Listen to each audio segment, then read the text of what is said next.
Una de las cosas que debemos saber, alados, es que el Señor derrotó en la cruz del Calvario. Y por cierto, la cruz del Calvario, cuando se habla de la cruz en la Escritura, no está haciendo referencia a la madera, a los dos palos cruzados. Está tomando un elemento. ¿Cómo se llama esa figura retórica, hermanas que son maestras? Mana Hilda, Mana Isabel, eh, ¿no es inecto qué es? ¿O cómo se llama? Cuando se toma un elemento por el todo. Selecto que Inecto que, ajá. Por ejemplo, cuando en la Biblia, en el Antiguo Testamento, se dice Efraín, hay que entender si se trata de la tribu de Efraín o se trata del reino del norte, porque está tomando a un elemento por el todo, la parte por el todo. exactamente una parte por el todo. Entonces uno tiene que saber el contexto. Cuando habla en la Escritura que la cruz es locura para los que se pierden, no está hablando físicamente de los palos, está hablando de lo que Cristo hizo en la cruz del Calvario. Y eso comprende tomar un cuerpo humano, entregarlo en propiciación nuestra, someterse al reino de las tinieblas, derrotar a las huestes de maldad y, eh, y ser, ¿cómo se llama? Y resucitar. Cuando habla de la cruz, está hablando del todo, no está hablando de la madera, está hablando de absolutamente todo. Entonces, ¿cómo hizo el Señor para derrotar? Y mirábamos estos aspectos el día, el día domingo, de una manera bien general, ¿verdad? ¿Cómo hizo el Señor para derrotarlo? Por cierto, eh, diferentes cristianos, o sea, diferentes denominaciones cristianas creen diferentes cosas acerca de el sacrificio de Cristo. La gran mayoría de cristianos, lo que hemos llegado a creer, por no profundizar en las escrituras, es que el sacrificio de Cristo es un sacrificio de sustitución, que Él lo hizo en favor nuestro, por rescatar nuestra vida Él entregó su vida a favor de nosotros. Y hasta ahí nos quedamos. Eso es lo que entendemos del sacrificio de Cristo. Pero si estamos estudiando el contexto de cuáles son los enemigos del reino, en toda la revelación bíblica, como la hemos estado llevando, debemos saber también que el Señor tuvo que entrar a las entrañas del reino de las tinieblas. Y la Biblia dice que descendió a predicar a los espíritus cautivos. Bueno, dice el versículo, a ver si lo podemos comprender. Y vamos, esta es la Reina Valera. Dice, versículo 17, porque mejor es que padezcáis haciendo el bien, si la voluntad de Dios así lo quiere, que haciendo el mal. Porque también Cristo padeció una sola vez por los pecados, el justo por los injustos. Ahí está el tema, el aspecto de sustitución. Así como los animalitos en el Antiguo Testamento, pero se tenían que hacer con frecuencia, año con año, el día de la expiación, el, para que hubiese una limpieza en el campamento santo de Dios, era necesario que se derramara la sangre de esos animales para resequear el campamento especialmente la casa de Dios, tabernáculo y después el templo, para que Dios pudiera habitar en medio de su pueblo. Eh, y dice, el justo por los injustos. Aquí está la sustitución. Él en vez nuestro. Pero no se queda ahí. Para llevarnos a Dios. O sea, el chiste no solo salvarnos, sino que ahora que salimos de las tinieblas, vivamos para Dios. Siendo a la verdad muerto en la carne, pero vivificado en el espíritu. O sea, murió en la carne, como todos los seres humanos, pero el Espíritu Santo le levantó de entre los muertos. Y aquí es donde está un aspecto importante de lo que el Señor fue a hacer, porque el Señor fue al Hades. ¿Y qué es el Hades? El lugar a donde están los muertos, la sustancia espiritual de todos los seres vivos, no todos los seres vivos, todos los seres humanos que han partido a este mundo. Pero entendemos, por lo que dice la Escritura, que aunque se llame Hades, habían dos compartimentos. Uno, que es el compartimiento donde van los justos, aquellos que vivieron bajo la autoridad de Dios, y aquellos que se rebelaron. Y la Escritura habla de una cima de separación, un abismo de separación entre un lugar y el otro.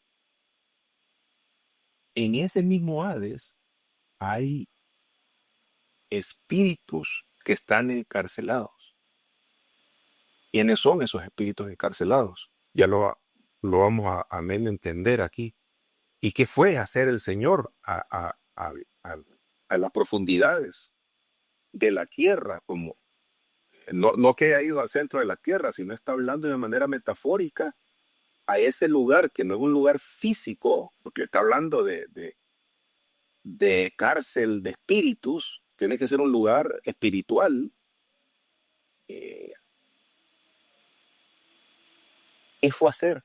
Y nos dice, en el cual, dice, o sea, fue muerto, en el cual también fue, en el cuerpo, fue, o sea, perdón, en el espíritu, fue, murió en el cuerpo, vivificado en el espíritu, en el cual también fue, y predicó a los espíritus encarcelados.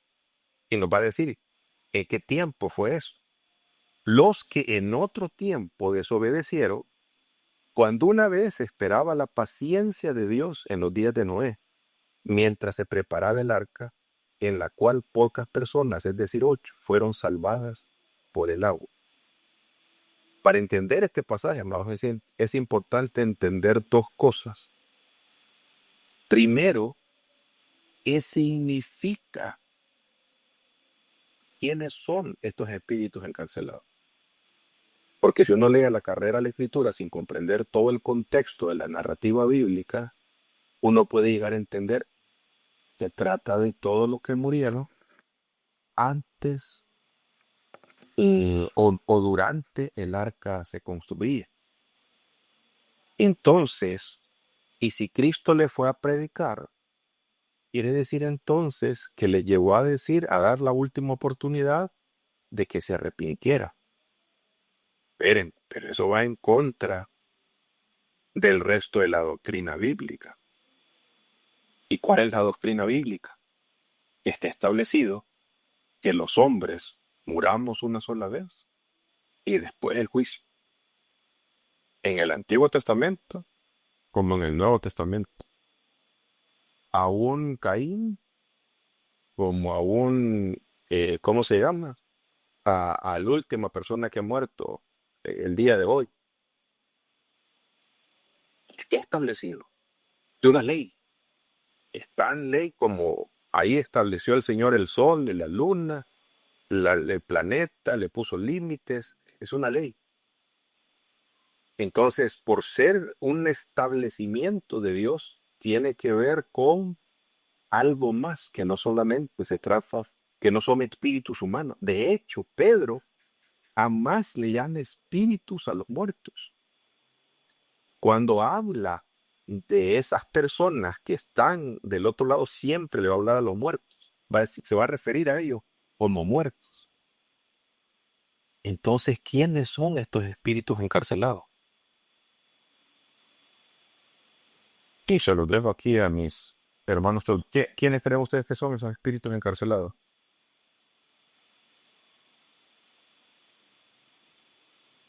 No sé si están conmigo. Hola, hola. Amén. Estamos contigo. Estamos enfrentando. Entonces, ¿quiénes son esos espíritus encarcelados? Si no se trata de seres humanos, ¿quiénes son? Son los hijos de Dios que se rebelaron. Mm, exactamente.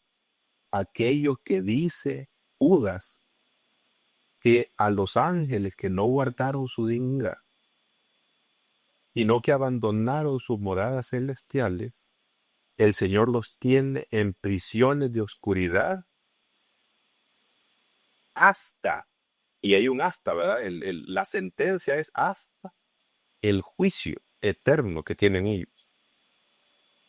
Espérenme, pero entonces si se trata, está claro, no, para todos está claro que se trata no de almas humanas, sino que se trata de estos hijos de Dios que se revelaron en el Antiguo Testamento, los que aparecen en Génesis capítulo 6.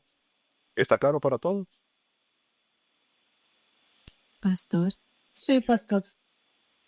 ¿y entonces en qué consistió la predicación? Esa es la otra palabrita que hay que interpretar. ¿Qué significa predicar? Y no hay oportunidad de redención después de la muerte para un ser humano, que es un ser más débil, lo hiciste menor que los ángeles, y un hijo de Dios es, en la escala jerárquica de los seres espirituales, están solamente por debajo de Dios. ¿Por qué le llevó a predicar? Es que no hay una contradicción. Si la escritura dice que es los ángeles que no guardaron su dignidad, y lo dice categóricamente, no está diciendo a algunos de ellos, no es todos los ángeles, y está hablando de estos seres espirituales, estos hijos de Dios, que no guardaron su dignidad, sino que abandonaron sus moradas celestiales. ¿Para qué? Para venir a esta tierra. Los ha guardado en prisiones de puridad hasta el día del juicio. Y entonces, ¿hasta qué le predica uno a alguien que no tiene oportunidad de salvarse? ¿Para qué le predica uno? ¿Para qué? O sea, y piénselo de esta manera. El Señor, amados, jamás de los amases va a contradecir su revelación. Claudia Castillo. ¿Será porque no era como una predicación como para salvación, sino que nada más como decirles o manifestar una sentencia, algo así, no sé? Ah, ya, como decíamos cuando jugábamos, que escondíamos las cosas, decíamos caliente, caliente.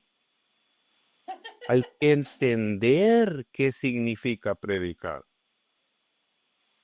Porque el gran problema que tenemos nosotros es que creemos que predicar, vea, hasta regañar a los hermanos. Hoy fue fuerte la doctrina, decían los hermanos, cuando el pastor estaba bravo con los hermanos y los regañaba. O cuando el pastor predicaba de las hermanas que iban en pantalones al culto.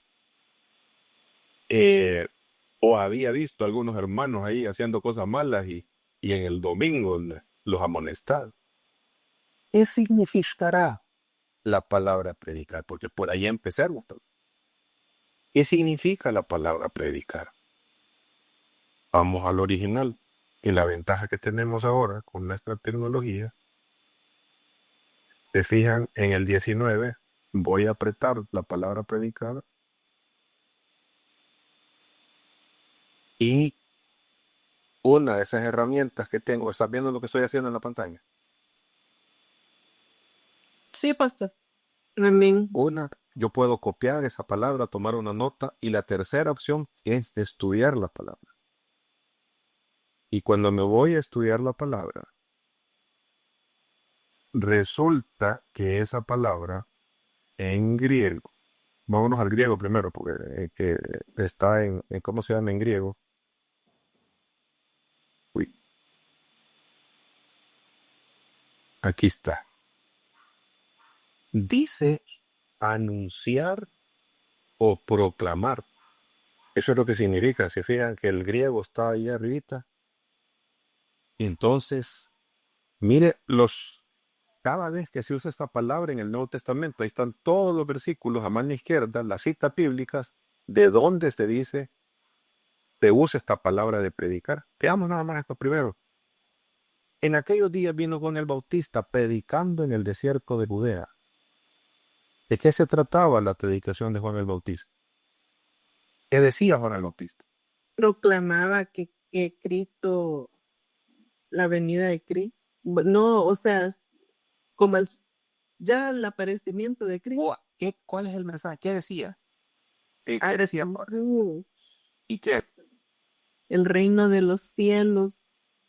Y él se llamaba predicar en la Biblia. Si no miramos el siguiente, Mateo 4:17. Desde entonces comenzó Jesús. Primero, el pionero fue Juan el Bautista, diciendo, el reino de los cielos se ha acercado. O sea, arrepiéntase, bautícese como señal de arrepentimiento, porque el reino de los cielos se ha acercado. Pero miremos a Jesús. Toma ¿cómo se llama? Como esas carreras de relevos, toma la cosita esa que se dan en el relevo y comienza el Señor también a predicar.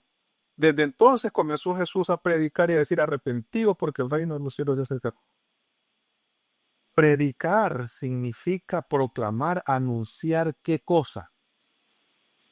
Las buenas nuevas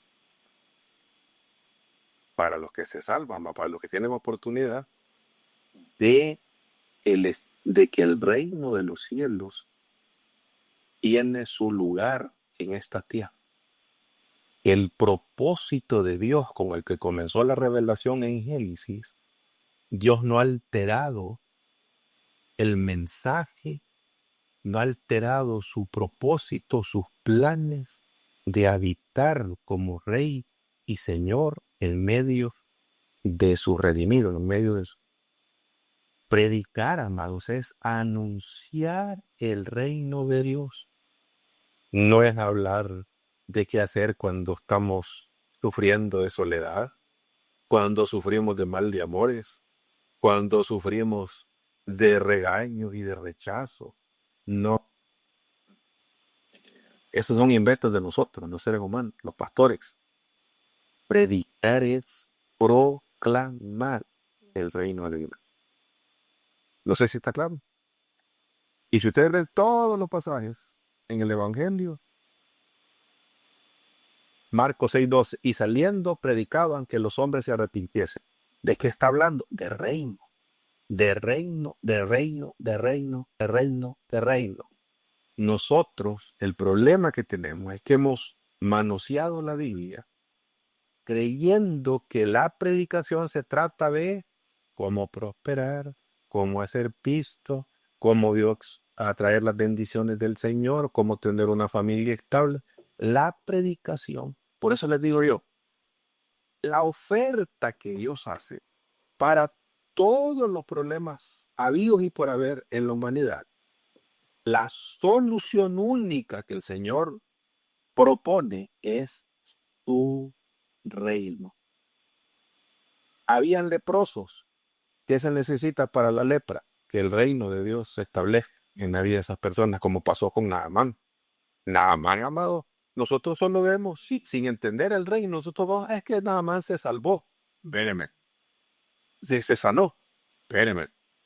¿Y por qué Naamán se va donde el profeta Eliseo y le dice, permitime llevarme 2 cargas de tierra, de cómo se llama de aquí, de la tierra de Israel, para llevarlas y ponerlas ahí en mi casa?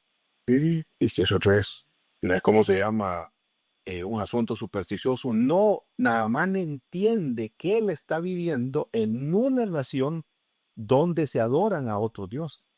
Y él lo que quiere, porque ya sabe quién es el verdadero Dios, llevarse un pedazo de tierra, de la tierra del reino del Señor en esta tierra, para llevársela para su casa. Y ahí en su casa establecer el reino de Dios aún en un país extranjero, donde su propio rey, porque le dice, ¿verdad? Mira, me vas a disculpar, pero yo soy el que llevo al rey a ¿cómo se llama? Ahí donde su Dios y todo. Y como el rey ahí, y yo me tengo también que inclinar, pero a mi corazón no pertenece ese Dios, pertenece el Dios de Israel. Y le dice de Eliseo, anda viejazo, ya estás, ya sos un hijo del rey, ya creíste en el verdadero y único Dios. Entonces, pongamos todo juntos. Sí, está claro la palabra predicáramos. Hola, hola. Amén. Y sí, pastor. Amén. Entonces, ¿qué fue hacer el Señor a estos espíritus encarcelados? No fue a decirles arrepiéntanse, porque el reino de Dios se ha acercado. ¿Qué fue a decirles? ¿De qué creen ustedes que se trató esta prédica?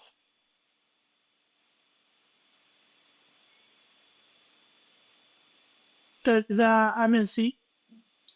Que haya vencido. Señores, ya llegó por quien lloraban. Señores, ¿se acuerdan que el Señor tiene un plan para establecer su reino? Hoy se cumple que todos ¿cómo se llama? Los reinos que han querido, todos estos seres que han querido usurpar el territorio que solamente le pertenece al Señor, aquí vino quien tiene toda autoridad sobre todo y ha venido a dejarlos a ustedes en ridículo, porque ustedes se rebelaron sabiendo plenamente, porque estos amados son de los personajes con el que el Señor consultaba las cosas. Ellos habían estado en el concilio del Señor, pertenecían al concilio del Señor. Déjenme darles un tip de la cultura en la que se escribe la Biblia. Los reyes, y porque Dios mismo actúa así de esa manera, a quien les pone a administrar los asuntos del reino son a sus propios hijos. Por eso esas altas jerarquías se le llaman los hijos de Dios, porque su concilio está compuesto por esos hijos de Dios. Al igual que Faraón. Faraón significa el padre de la casa. Ponía a sus hijos, vos te encargás de tal ciudad, el otro de la otra, el otro de los centros de abastecimiento, el otro de las ciudades y del agua y no sé qué. Organizaba a sus hijos para que sirvieran bajo su autoridad de administrar los asuntos del reino. Es una cultura bien paternalista. En esa cultura es que Dios se revela, porque así actúa Él también de manera paternalista. Por eso le decimos Padre a nuestro Padre Celestial y nosotros somos sus hijos, que venimos a reemplazar esas esferas celestiales que fueron rebeldes en contra del Señor en el Antiguo Testamento.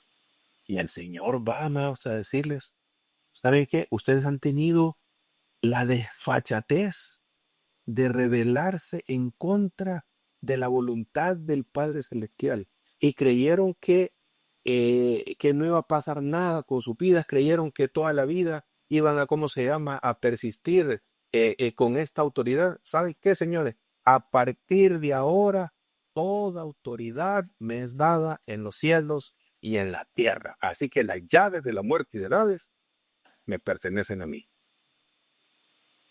¿Está comprendiendo a dónde se libró el poder que la muerte tenía sobre nosotros? Desde las mismas entrañas de la muerte.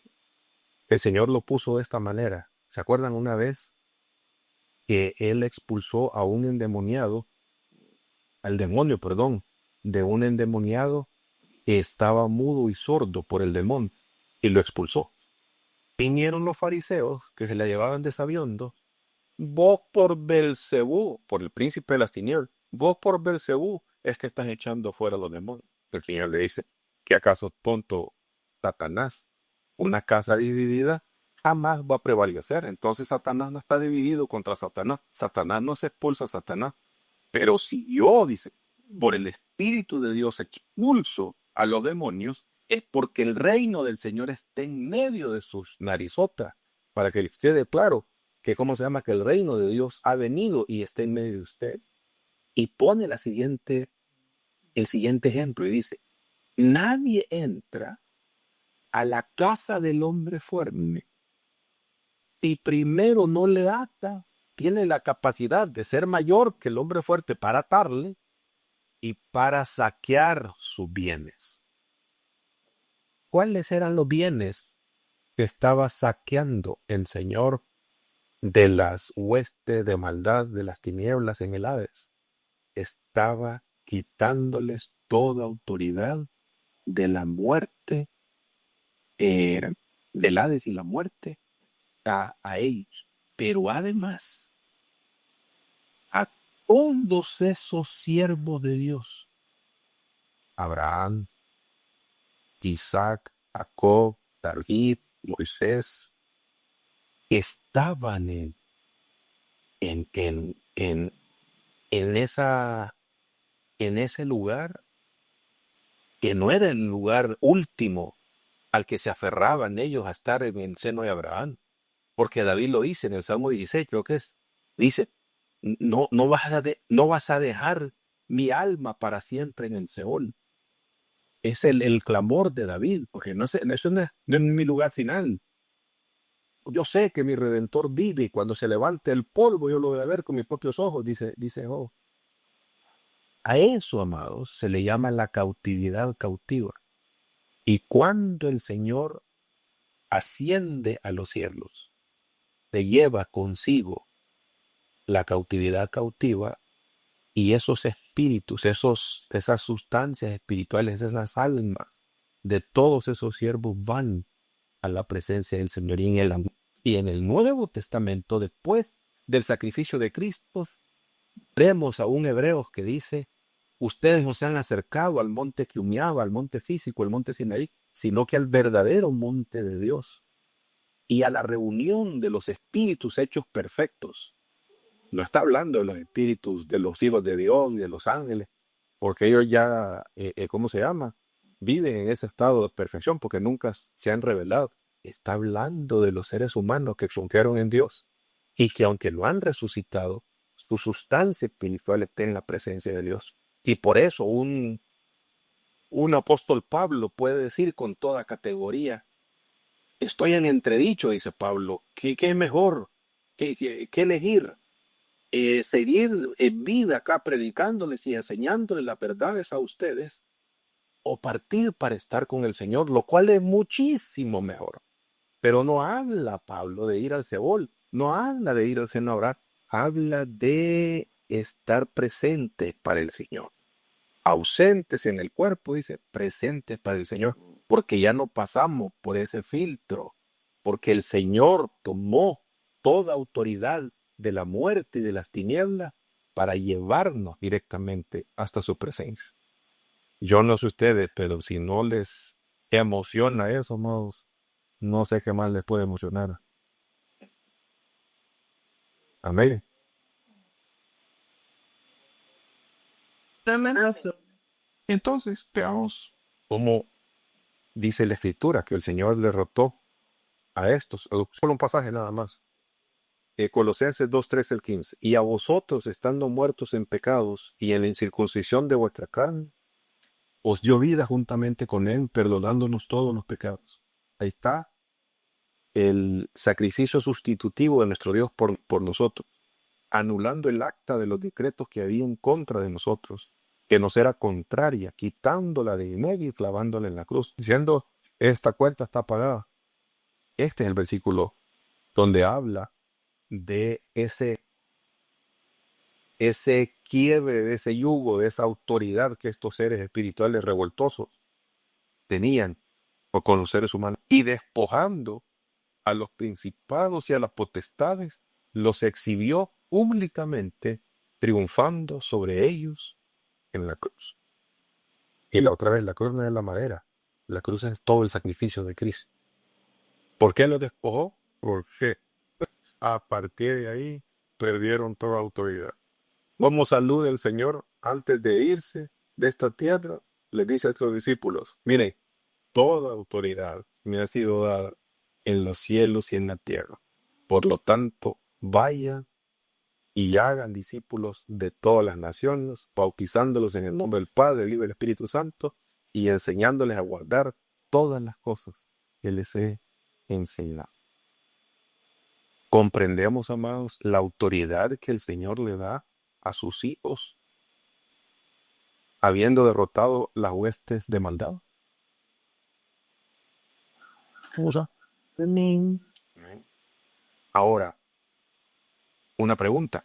¿Siguen teniendo autoridad sobre ciertas personas? Sobre los hijos de Dios, imposible, ¿verdad? Pero siguen teniendo autoridad sobre ciertas personas espirituales. Lo de la muerte, sí, ¿verdad? Los demonios y los dioses, Sí, claro. por supuesto. Mire, no hay que meterse en profundidad de Satanás, ¿va? Pero uno ve, por ejemplo, la cultura asiática. Y yo les pido que ¿cómo se llama? Que oren, porque hay una guerra espiritual. Se ha declarado una guerra espiritual con aquellos que le estamos alquilando a nosotros el templo. Y muy sutilmente se están metiendo. Yo le estoy pidiendo al Señor que en un año plazo salgamos de ahí. Hace poco tuvimos una reunión con ellos donde nos dijeron, miren, este, queremos que nos presten las instalaciones para 3 eventos que nosotros tenemos. Uy, dije yo, porque si vienen aquí a andar por los paseos de dragones y de no sé qué y de aquí que allá, ajá, aunque sea en mi casa, pero hacemos culto en mi casa. No, no vamos a estar aquí. Este es un lugar que ha sido consagrado para el Señor, no, no vamos a permitir. Y saben que son tan astutos que se llevaron a un chimito que es cristiano. Eh, no, miren, lo que vamos a hacer en tres diferentes fechas en el año es que la danza del león, y además a mí ese volado le revolcaba las tripas, pero vaya, el dragón, porque el dragón es casi un símbolo de buena fortuna, y ya sabemos que la fortuna no, es un espíritu del mal, así como un espíritu de adivinación casi, que adoran ¿cómo se llaman los chinos? Y de la nada, nos vinieron y nos pusieron en la piscina, no sé si ustedes se fijaron, nos pusieron a Confucio, ahí en el piso de abajo, y no nos mandaron ni a preguntar, lógicamente porque no estamos alquilando nosotros ya la piscina, y es propiedad de ellos, pues pueden hacer con esa piscina lo que ellos quieran. Pero empieza usted a ver que esta cosa es bien sutil, todas estas maniobras del enemigo esos son los dioses, pero mayores es que está en nosotros, dice la Escritura, del que está en el mundo. Amén. Amén, amén, amén, amén. Ahora, amados, a partir de que Cristo resucita, Él le quita las llaves de la autoridad, de la muerte y del Hades. Dice a Mateo 28:18, este es para despedirse. Jesús se acercó y les habló diciendo, toda potestad me es dada en el cielo y en la tierra. Filipenses 2:8-10. Y estando en la condición de hombre, se humilló a sí mismo, haciéndose obediente hasta la muerte y muerte de cruz, por lo cual Dios también le exaltó hasta lo sumo y le dio un nombre que es sobre todo nombre, para que en el nombre de Jesús se doble toda rodilla de los que están en los cielos y en la tierra y debajo de la tierra.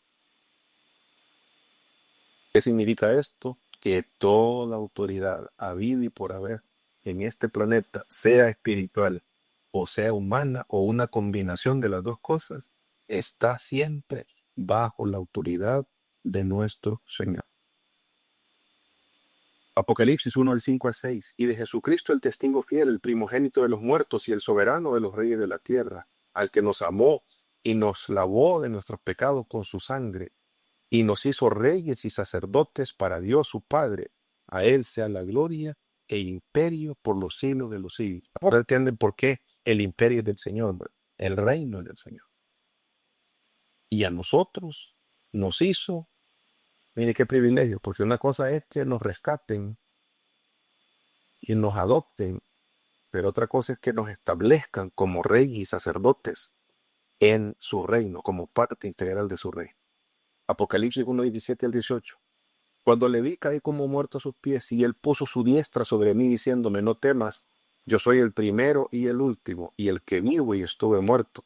Mas he aquí que vivo por los siglos de los siglos. Amén. Y aquí está categóricamente lo que dice el Señor. Y tengo las llaves de la muerte y del Hades. Por cierto, ¿saben cuál es el último enemigo que va a ser destruido? La muerte. Primero echan al lago de fuego a Hades, y por último, la muerte. La muerte en un sentido espiritual, amados. En la Escritura es un espíritu. Es un espíritu. El problema de la muerte es que mientras tenemos vida, podemos encontrarnos con nuestro Dios. Pero si nos hayamos perdido y la muerte nos alcanza, jamás nunca volvemos a la casa de donde salimos, al reino de donde salimos, sino que pertenecimos siempre al reino de las tinieblas. Ese es el poder que tiene la muerte. El reino de Dios prevalece contra las tinieblas. Es de vital importancia saber esto, ¿no? Lucas 11, 18 al 22. Y si también Satanás está dividido contra sí mismo, ¿cómo permanecerá su reino? Ya que decís que por Belcebú echo yo fuera los demonios. Pues si yo echo fuera los demonios por Belcebú, vuestros hijos, ¿por quién lo echa? Porque habían hijos de los fariseos que expulsaban demonios. Por tanto, ellos serán vuestros jueces. Mas si por el dedo de Dios echo yo fuera los demonios, ciertamente el reino de Dios ha llegado a vosotros. Cuando el hombre fuerte armado guarda su palacio, en paz está lo que posee. Pero cuando viene otro más fuerte que él y le vence, le quita todas sus almas en que confiaba y reparte el botín. Ya ve que estaba hablando el Señor de que iba a haber pleito entre los dos reinos, y ya sabemos quién es el hombre fuerte y quién es el más poderoso que el hombre fuerte, del que hablaba nuestro Señor. Efesios 1:20, la cual operó en Cristo resucitándole de los muertos, el poder del Espíritu Santo, ¿verdad? Y sentándole a su diestra en los lugares celestiales. ¿Se acuerdan que el Señor le dice en Salmo 110, siéntate a mi diestra para que ponga a tus enemigos por debajo de tus pies? Sobre todo principado y autoridad y poder y señorío, y sobre todo nombre que se nombra, no solo en este siglo, sino también en el venidero. Y sometió todas las cosas bajo sus pies, y la dio por cabeza sobre todas las cosas a la iglesia, la cual es su cuerpo, la plenitud de aquel que todo lo llena en todo. Eso quiere decir, amado, que las puertas del Hades no pueden prevalecer en contra de la iglesia, porque el Señor, que es cabeza de la iglesia, y Él es la autoridad máxima de todo señorío, principado y potestad. ¿Se acuerdan lo que el Señor le dijo a Saulo cuando pasé? ¿Por qué me persigues? Porque la iglesia y Cristo son uno mismo. El templo de Dios, que Él mismo se autodenominaba el templo de Dios como estaba en esta tierra, ahora el templo de Dios somos todos los redimidos, y su presencia en medio de nosotros es la que nos convierte en el templo de nuestro Dios. Y no hay manera de que algún diablito, de que algún demonio, de que vaya, ¿cómo se llama? A estropear la obra de Dios, porque es que el reino que tenemos es un reino inconmovible, dice la Escritura. Primera Juan 4:4, hijitos, vosotros sois de Dios y los habéis vencido al mundo, ¿verdad? Porque mayor es el que está en vosotros que el que está en el mundo. En otras palabras, no debemos temer. Es una lucha espiritual, pero no debemos tenerle miedo, porque mayor es el que esté en nosotros que el que esté en el mundo. Debemos creer la autoridad que el Señor le ha dado a su pueblo para guerrear y avanzar en contra de las huestes de Satanás que no quieren que el reino del Señor se establezca en los lugares donde todavía falta que se establezca, en corazones que todavía falta que se establezca. Hebreos 12, 28 al 29. Así que, recibiendo nosotros un reino inconmovible. ¿Qué significa inconmovible? Hermano, si ya pasó por el filtro de Génesis, ya pasó por el filtro de cómo se llama del Antiguo Testamento, ya pasó por el filtro con todas y las estupideces humanas y todas las rebeliones celestiales que ha habido, el plan de Dios sigue, permanece y sigue firme hasta que se establezca el reino eterno del Señor en esta tierra. Es un reino inconmovible. ¿Y cómo debemos actuar nosotros? Tengamos gratitud. Mire que no debemos ser altaneros. Bajen su reino a Dios. No. Debemos ser agradecidos. Agradecidos es saber la condición en la que el Señor nos encontró y que por pura misericordia no solamente nos ha salvado de la esclavitud de este mundo, sino que nos ha hecho reyes y sacerdotes. Pero todo se lo debemos al Señor. Aquí no hay un mérito alguno para nadie. Y mediante ella, mediante esa gratitud, por gratitud, sirvamos a Dios agradándole con temor y reverencia, porque nuestro Dios es fuego consumidor. ¿Preguntas, amados? antes de ir aterrizando esta noche? ¿Preguntas hasta acá? Hola, Pastor David. No, ¿Está claro? Bien, ¿qué cree que va a pasar con estos seres celestiales entonces? Rebeldes, van a ser enjuiciados. Dice Isaías 24, 21 al 23. Acontecerá en aquel día, cuando el Señor venga a este mundo, que Jehová castigará al ejército de los cielos en lo alto y a los reyes de la tierra sobre la tierra. Aquí está repartido el asunto. Los espíritus y los rebeldes humanos. Castigo general. Y serán amontonados como se amontonan los encarcelados en mazmorra, y en prisiones quedarán encerrados y serán castigados después de muchos días. La luna se avergonzará y el sol se confundirá cuando Jehová de los ejércitos reine en el monte de Sión y en Jerusalén, y delante de sus ancianos, sea glorioso. Una manera de llamarle al su concilio divino es los hijos de Dios y también ancianos. Esa palabra ancianos está en el Antiguo Testamento, está en Daniel, está en Isaías y aparece también en Apocalipsis. Esos 24 ancianos que aparecen alrededor del trono de Dios. ¿Qué son, hermano? Los 12 apóstoles y los 12 profetas. Una locura de cómo se llama, interpretación, ¿no? Porque no conocemos toda la escritura. No, es el concilio celestial del Señor. Y delante de sus ancianos es la Dios. Mateo 25, 41. Entonces dirá también a los de su izquierda: apartados de mí, malditos al fuego eterno, preparado para el diablo y su sangre.